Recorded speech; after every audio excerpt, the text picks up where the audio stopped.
The Financial Times came into life in 1888, setting out to be a reliable source of information for London's stock market investors. After a bumpy start including share-tipping scandals in its early years, it merged in 1945 with its rival the Financial News. The FT's chairman was Brendan Bracken, a close ally of Winston Churchill, and from 1949 the paper's editor was Gordon Newton. And together these two men put the FT on its path of becoming a leading business newspaper of record with authoritative commentary at its heart. Oxford graduate Nigel Lawson joined in 1956. I was the principal writer of the Lex column. In those days there were only two writers of the Lex column. It was a smaller space, but it was still an important column of the paper, so important indeed that it was printed on the front page, if you can imagine that. And I had, and Financial Times had, a monopoly of the critical evaluation of companies, company accounts, mergers, takeovers and all the rest of them. Nobody else was doing it. Over ensuing decades, as a global business audience emerged, the FT moved towards being an international paper. In 1979, it printed its first European edition in Frankfurt, followed by moves into the competitive US market, Asia and the Middle East. The FT's great good fortune was that the city became the international capital market. That was a huge opportunity for the FT because its readers suddenly wanted to know what the hell's going on in Mexico. Mexico's gone bust.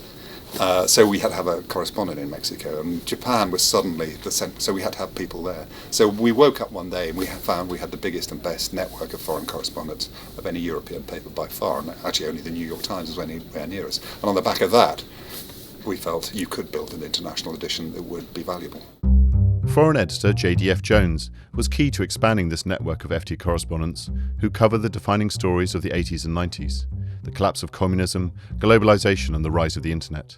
In the UK, the FT's reporting of the coal miners' strike was valued by all sides. The reason why I think people joined the FT, certainly in my case, was not just because, or even not mainly because it was economic, financial, foreign affairs and so on, but because it was straight. The FT had a tradition of covering labour very well. Its view was that, given that its audience was mainly business people, economists, so on, they should know what was happening. Actually, also, most union leaders and union officials read it too. Arthur Scargill, who was then the head of the National Union of Mine Workers, at one point said that it was his first read before the Morning Star, the communist paper, or other left papers, because he wanted to know what the facts were. From the late 1980s, the FT started to pursue more vigorously scoops on stories such as the collapse of BCCI and the blow-up of Europe's exchange rate mechanism. It also continued to broaden out, with a new weekend magazine, the launch of How to Spend It, more arts coverage and humour.